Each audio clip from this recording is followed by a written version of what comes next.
আপনাদের সাথে খুব মজার একটা বিষয় শেয়ার করতেছি। এই যে দেখতেছেন যে ২ টা লোক কোন একটা পাইপ লাগানোর খুব প্রচেষ্টা চালাইতেছে।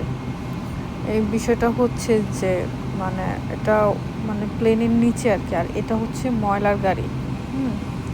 তো প্লেনের ভিতর যেই বজ্র যেগুলি আছে আরকি মানে সোজা কথা হচ্ছে যে বাথরুমের ময়লা যেগুলি আছে এগুলোই হচ্ছে যে মানে পাইপের মাধ্যমে নিচে বের করে নিয়ে আসা আরকি।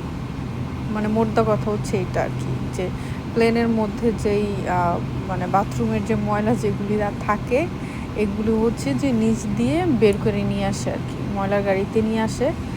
তো আ এটাই হচ্ছে যে ক্লিন করার যে একটা প্রসেস আরকি। ঠিক আছে? এই যে সুন্দর একটা প্লেন দেখতেছেন, এটা হচ্ছে যে লাইক আপনার প্লেন ল্যান্ডিং করার পরের প্রসেস হচ্ছে এগুলো আরকি।